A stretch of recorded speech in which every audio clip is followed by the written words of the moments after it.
Donc voilà, comme je vous l'ai dit hier, je prends le train demain à 8h pour Lyon.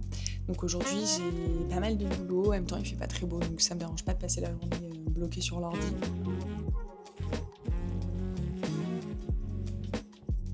Ce matin, on s'est réveillés, j'allais dire un peu tôt, c'est faux, on s'est réveillés et on est allé chez Ikea. Donc là, je vais faire une petite pause dans le montage pour organiser le shooting que je vais avoir avec ma cliente mercredi.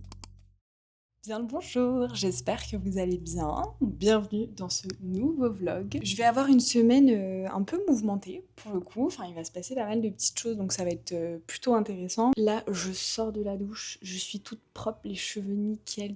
Voilà, j'ai fait ma skincare et tout, enfin...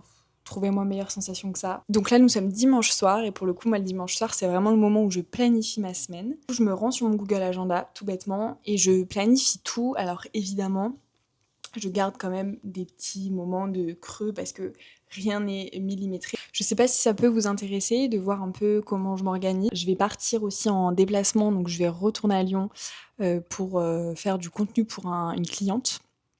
Et aussi du coup pour voir ma famille parce que j'en profite évidemment, donc je vais remonter 3 jours sur Lyon pour ça. Au milieu de tout ça, je dois essayer de me caler des séances de sport aussi.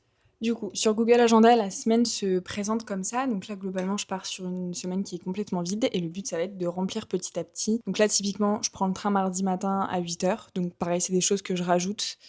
J'utilise Google Agenda. Ce qui est ultra pratique avec cette application, c'est qu'en fait, là, sur le côté, vous avez plusieurs agendas que vous pouvez créer. Et donc, ça me permet d'avoir des codes couleurs et de vraiment bien organiser ma semaine, de tout bien compartimenter. Donc là, pour les premiers CM, donc c'est du coup les clients.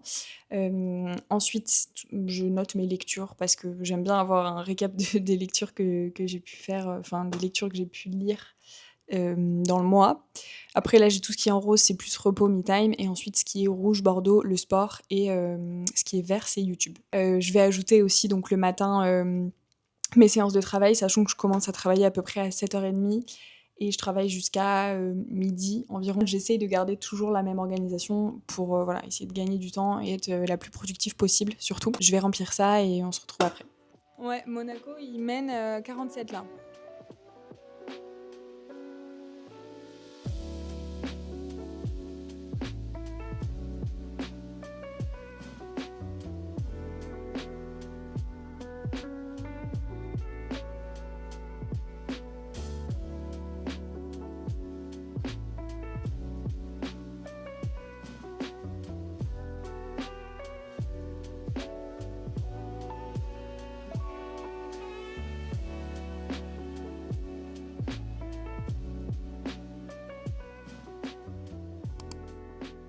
Good morning. Nous sommes lundi, il est 8h du matin et bienvenue dans ce nouveau weekly vlog. On s'est déjà un petit peu parlé hier dans l'intro. Je suis désolée, je parle pas trop fort parce que mon copain est encore en train de dormir. Mon copain avait envie d'aller courir aujourd'hui. C'est vrai qu'il fait un peu moins chaud, il a plu toute la nuit. Donc je sais pas si je vais me motiver à aller avec lui parce que j'ai les cheveux propres. Voilà, problème de fille. Enfin, franchement, en fait, les nanas qui font du running, comment vous faites? Parce qu'en fait, déjà, notre programme pour laver nos cheveux, c'est un enfer. Mais si en plus on court, genre là, je les ai lavés hier parce qu'on était dimanche. Sauf que du coup, je peux pas courir le lundi, parce que mes cheveux sont tout propres. Donc après, en fait, ils vont être... Enfin, voilà. Donc ça va peut-être se transformer en une séance de pilates, et je pense que ça sera mieux comme ça. Donc voilà, comme je vous l'ai dit hier, je prends le train demain à 8h pour Lyon. Donc aujourd'hui, j'ai pas mal de boulot. En même temps, il fait pas très beau, donc ça me dérange pas de passer la journée bloquée sur l'ordi. Je vais commencer à bosser, je vais essayer d'avancer aussi un petit peu le montage de cette vidéo pour anticiper au max. J'ai mon petit thé, toujours. C'est de l'osmanthus. C'est un thé que ma cousine m'a ramené de Chine. Pour le coup, c'est un thé vert qui a plein de propriétés. Et donc, comme je vous l'avais dit dans la dernière vidéo, si vous avez un thé de très bonne qualité, vous pouvez vraiment le faire infuser 3-4 fois sans aucun problème. Entre-temps, je le mets au réfrigérateur. Et vraiment, je peux le faire infuser plein de fois et bah, c'est trop bien quoi. J'ai avancé un petit peu sur les tâches que j'ai à faire ce matin.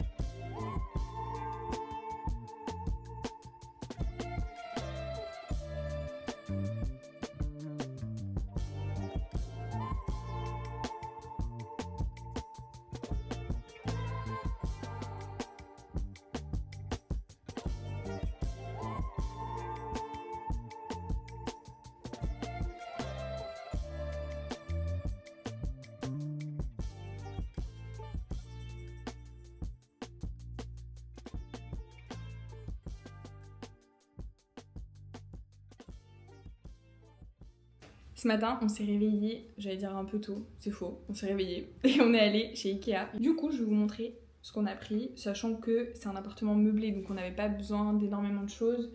C'est plus des petites choses en supplément. On a juste pris des assiettes creuses parce qu'on mange tout le temps dans les assiettes creuses, je ne sais pas pourquoi, mais on aime bien. On n'utilise jamais d'assiettes plates. Donc il nous en fallait. Elles sont trop mimes, elles sont un peu... Ça se voit pas trop à la caméra, mais elles sont légèrement roses. J'ai pris 3 paniers comme ça. En fait, c'est des paniers... Bon là, ils sont pliés, donc on se rend pas trop compte. C'est des bacs de rangement en tissu, et en fait, ils se ferment, donc ça permet de mettre sous le lit, par exemple, de les glisser sous le lit, et de mettre des vêtements. Et j'ai pris des tubes en verre, trop pratiques pour emmener notre repas, et surtout pour conserver des aliments dans le frigo, parce qu'en fait, quand on fait à manger... On essaye d'en faire pour 4 et donc de manger 2 fois dessus. Donc la part du lendemain, on peut la ranger là-dedans. Un petit moule à tarte, vraiment tout ce qu'il y a de plus basique pour faire les petites quiches et tout parce qu'il n'y en avait pas dans l'appartement. Pour terminer, c'est des petites étagères comme ça qui vont dans les placards, vous savez. Parce qu'en fait, on a des placards de cuisine qui sont très hauts, mais du coup, on peut pas empiler les choses. Donc en fait, on perd de la place de rangement, c'est un peu idiot. Donc là, au moins, je pourrais mettre des choses par-dessus. Voilà.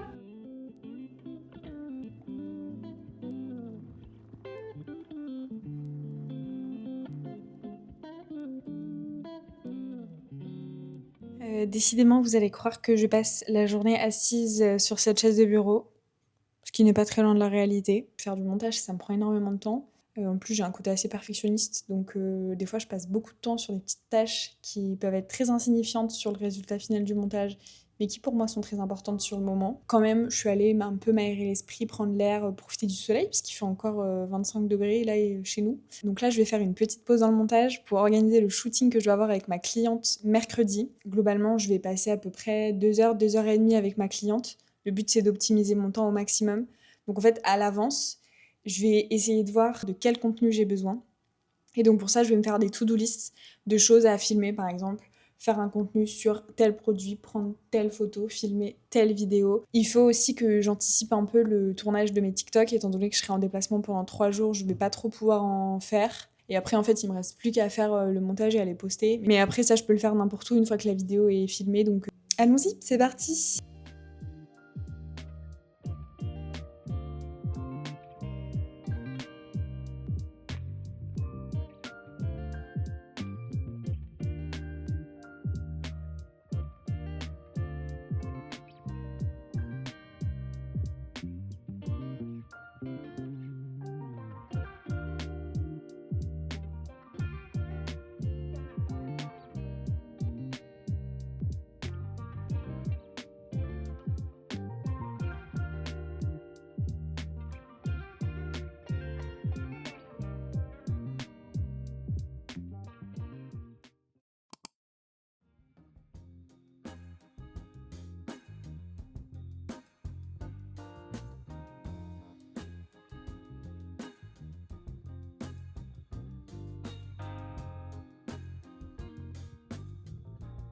Mais tu veux que je parle?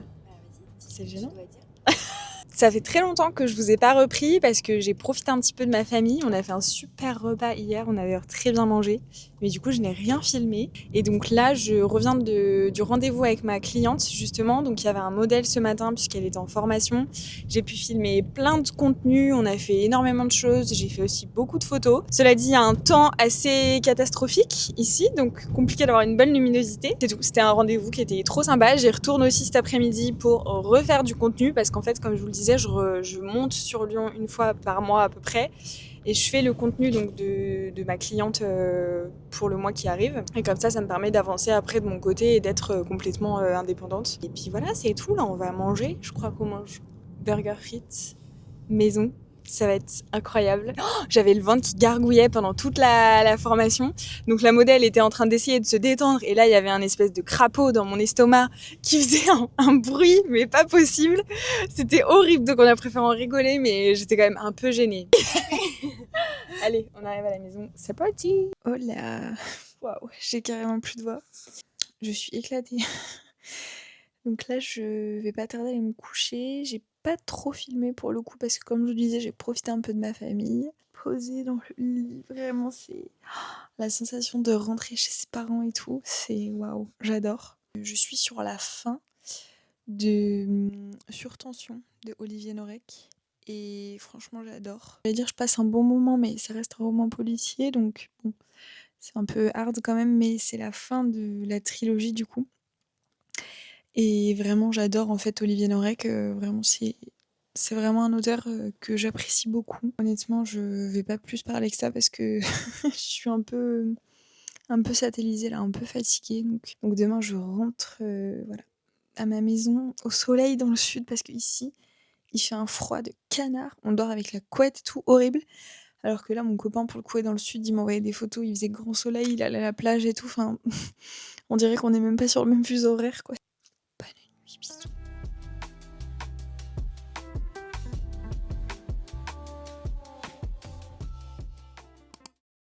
Hello, nous sommes jeudi soir, donc je suis rentrée de Lyon à midi.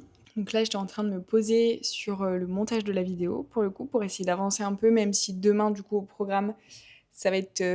donc le matin, je vais bosser pour mes clients en community management. Et l'après-midi, ça va être full montage pour YouTube. Là, il est 18h53. Ce soir, on mange des pâtes carbonara. Ça me rend très heureuse. Et puis voilà, je pense qu'on va se retrouver demain. Là, on va passer une petite soirée cosy en mode pasta et série Netflix. Vous avez vu, j'ai fait un gâteau. J'avais trop envie avant de partir. Du coup, je l'ai fait. Comme ça, je me suis emmenée quelque part dans le train. Et j'en ai laissé à mon copain. Parce que du coup, je suis intolérante au gluten. Enfin, je mange pas de gluten. Et j'essaye de limiter au max aussi le lactose. J'ai fait un gâteau sans gluten, sans lactose et sans sucre. Vraiment comme ça paraît l'angoisse, mais je vous assure qu'il était super bon. Je vous ai mis donc la recette que je fais tout le temps, c'est un banana bread. En plus, du coup, ça le rend ultra moelleux. Je mets beaucoup de pépites de chocolat. Enfin, franchement, c'est incroyable. Et puis, je vous reprends, je pense, demain matin.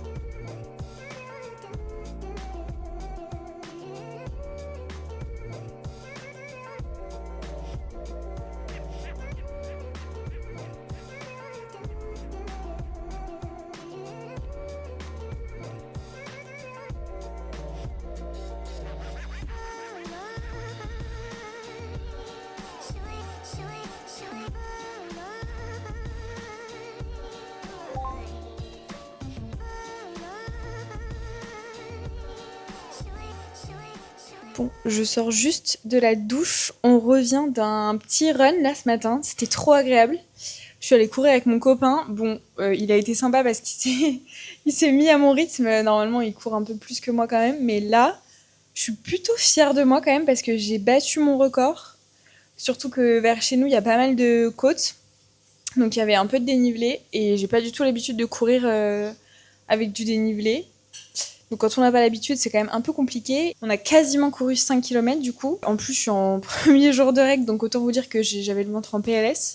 Et voilà, bref, très fière de mon petit accomplissement du matin. Ça fait vraiment trop du bien. En plus, il fait méga beau, il fait un petit peu moins chaud, donc c'était trop agréable franchement.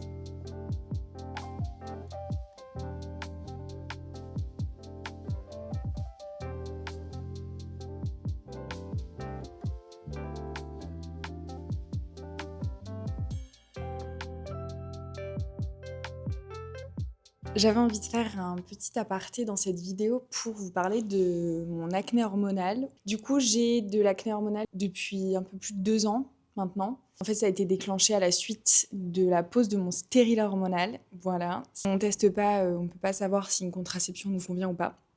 Donc, je ne suis pas en train de dire que le stérilet hormonal, c'est pas bon. Juste, ça ne m'a pas convenu du tout. Là, heureusement, ma peau va un petit peu mieux et du coup, je voulais vous présenter un petit peu ce que j'ai mis en place, justement pour améliorer l'état de ma peau et essayer d'apaiser cette acné. La première chose que j'ai fait au début, parce que je pensais que c'était une bonne idée, c'était d'utiliser des produits anti-imperfection. J'ai commencé par ça parce que je m'étais pas du tout fait accompagner, ça n'a fait qu'empirer l'état de ma peau et en plus j'avais la peau qui était complètement sèche. Du coup, je suis allée voir une naturopathe qui m'a énormément aidée. On a fait ensemble un test du coup d'arrêt de gluten pendant 3 mois. Je précise que c'est très important de se faire accompagner par des professionnels, donc que ce soit des naturopathes, donc certes ce ne sont pas des médecins, mais bon, ils connaissent quand même très bien leur travail. Voilà, que ce soit naturopathe, médecin, peut-être endocrinologue aussi. Donc très important de vous faire accompagner et de ne pas faire ça en autodidacte. J'ai pris quelques compléments de zinc et j'ai arrêté le gluten.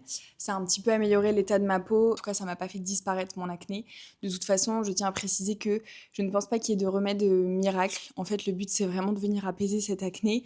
Pour l'instant, je vais être très honnête, je ne suis pas arrivée à m'en débarrasser à 100%, donc je ne vais pas vous promettre voilà, de recettes miracles pour enlever vos boutons. L'arrêt du gluten m'a énormément aidée. En fait, je me suis rendu compte que ça me faisait des maux de ventre atroces et tout, donc depuis que j'arrête d'en manger, vraiment, ça va beaucoup mieux. J'ai aussi un peu moins de kystes parce que j'ai du coup de l'acné qui est moins inflammatoire, parce que le gluten avait un effet inflammatoire sur mon corps. Pareil, en fait, ça dépend de vos corps. On n'est pas du tout tous construits de la même manière.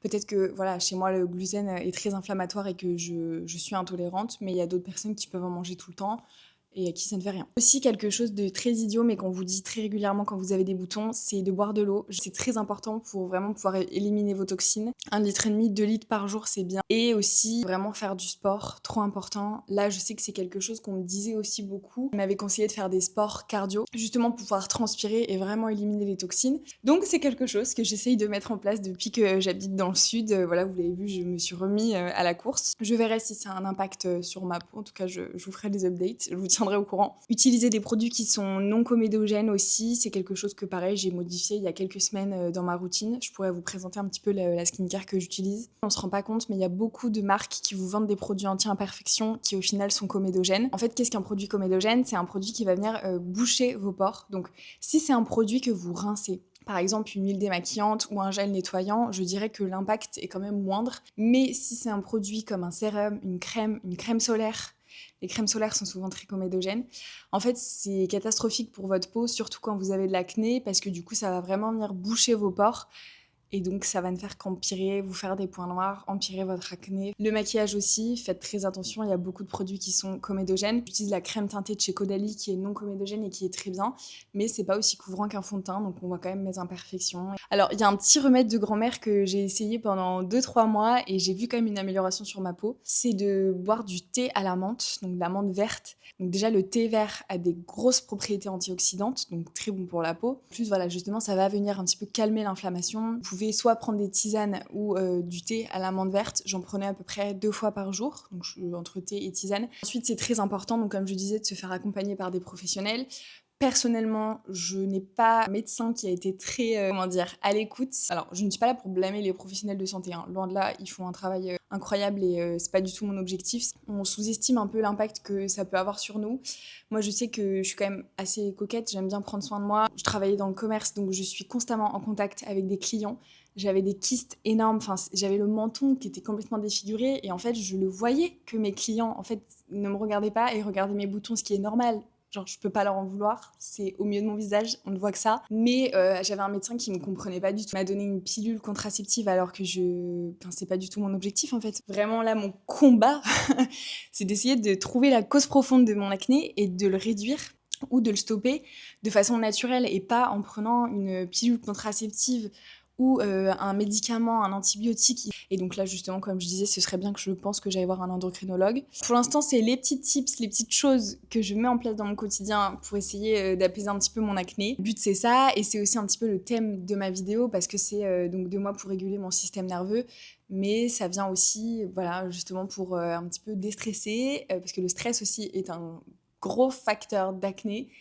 Plus vous avez du stress et de l'anxiété, ou plus ça va amplifier votre acné. Évidemment, je ne parle que de mon expérience personnelle. Je ne suis pas dermatologue, je ne suis pas médecin.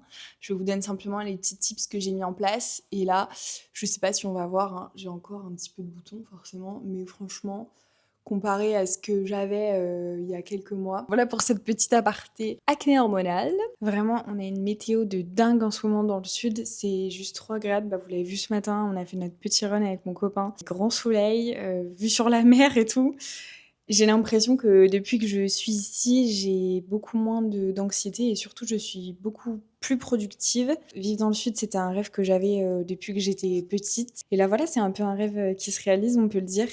Et j'ai vu que ça avait un impact aussi sur mon stress et donc sur ma peau. C'est là que je me rends compte que notre environnement, notre travail surtout joue énormément. Vraiment le fait d'être indépendante maintenant, bah forcément ça a évidemment plein d'avantages. Ça a aussi des inconvénients, hein. Faut pas croire qu'être à son compte c'est le monde des bisounours et que tout est toujours tout beau tout rose, absolument pas. Mais quand même ça a de nombreux avantages. Évidemment je vous dis pas de déménager dans le sud ou je ne sais où comme ça sur un coup de tête. Je me rends compte de l'impact et de l'importance de notre environnement. Donc essayez d'avoir un environnement où vous vous sentez bien, avoir des relations qui sont saines autour de vous, fera une grosse différence sur votre santé mentale. Et voilà, trop important quoi.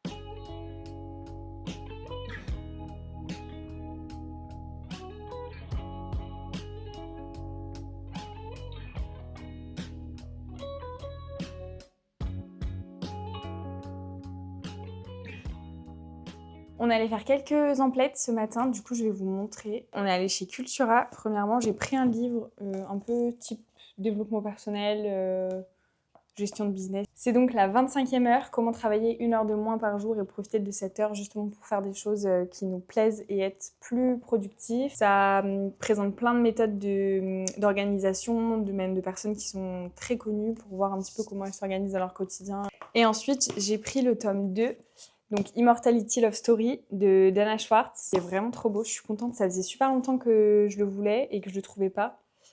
Donc là, je suis ravie de l'avoir. Suivre en fait Hazel à Édimbourg, qui est une femme, c'est dans les années 1800, donc elle est médecin. Enfin, elle rêve de devenir médecin, même si elle n'est pas du tout censée être médecin à cette époque-là. Hein. Les femmes n'avaient pas du tout le droit d'étudier, de travailler et encore moins d'être médecin. C'est une petite histoire d'amour, donc elle va tomber amoureuse d'un résurrectionniste qui s'appelle Jack, donc qui déterre du coup les cadavres. Et elle va pouvoir s'entraîner du coup sur ces cadavres-là pour pratiquer la médecine. Et donc là, c'est le tome 2. Donc voilà, j'ai adoré le tome 1. J'ai trop hâte de me remettre dans cet univers-là. Ça me faisait de l'œil depuis un moment. Là, dans l'appartement, on avait des poêles et des casseroles, mais qui étaient dans un état un petit peu catastrophique. C'est la marque Carrefour Home pour le coup, et c'est un kit de poêles et de casseroles en céramique. En fait, il est beige en plus. Donc vraiment, j'adore. Il est trop beau.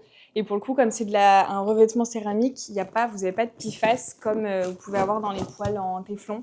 Et là, les poêles qui étaient là, celles de leur propriétaire, elles sont dans un état... C'était à 39,99 et vous avez 12 pièces à l'intérieur. Ça existe aussi en vert, mais on a pris en beige. Et vraiment, j'adore quoi. C'est trop mimes. En plus, vous avez des petits trucs pour, vous savez, mettre au fond et éviter de les abîmer. Après, je sais pas pour le prix combien de temps ça va nous durer. Hein. Mais en soi, pour l'instant, ça fera l'affaire. Et en plus, elles sont trop belles. J'adore.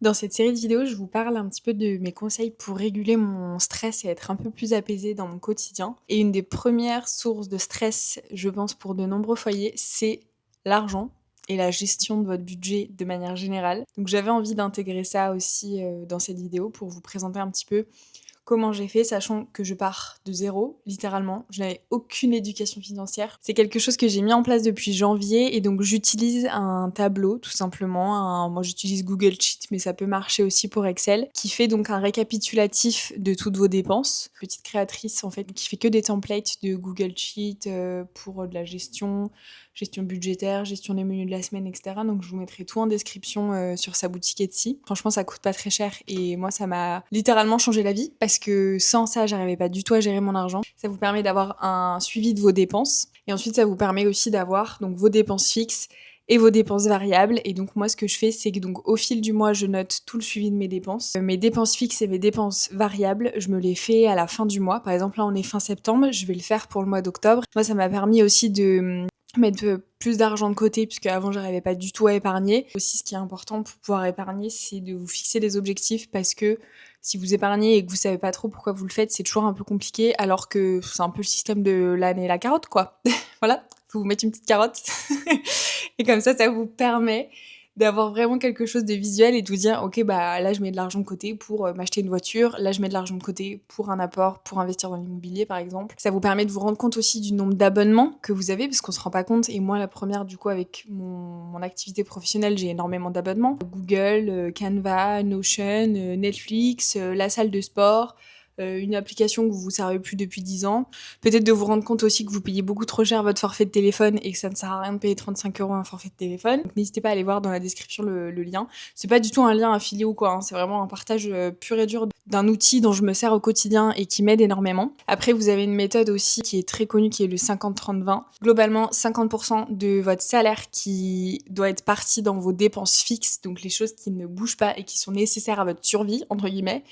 Donc vous comptez là-dedans votre assurance de voiture, votre assurance habitation, le loyer, vos factures d'eau, d'électricité. Après, vous avez 30% dans tout ce qui est un peu loisirs et dépenses variables. Moi, je mets mes ongles là-dedans. Je mets tout ce qui est restaurant, bar, shopping, etc. Donc ça, c'est censé représenter 30% de votre salaire. Et après, vous avez 20% pour épargne / investissement. Alors, c'est sûr que 20%, c'est quand même une part qui est très importante. Vous pouvez la réduire à 10 et avoir, en fait, après, c'est à adapter en fonction de votre budget. Peut-être que vous avez 60% de votre salaire qui part dans les dépenses fixes. Et dans ce cas, bah, vous mettrez peut-être un peu moins dans le loisir, vous mettrez que 10% en épargne investissement. C'est à adapter, mais globalement, c'est un peu la règle pour un budget qui soit équilibré. En plus, le tableau est trop bien fait parce qu'à la fin, vous avez un récap annuel, donc vous pouvez voir ce que vous avez mis de côté, ce que vous avez gagné à l'année, etc. Je pense que ce truc est vraiment d'utilité publique et que n'importe qui, en fait, devrait faire ce genre de tableau budget parce qu'il y a encore trop de personnes qui ne gèrent pas, et moi j'étais la première à le faire. Même si vous avez des projets, que ce soit des projets personnels ou avec votre compagnon, compagne, je ne sais pas, vraiment ça vous permet de mettre tout ça en lumière et c'est trop important.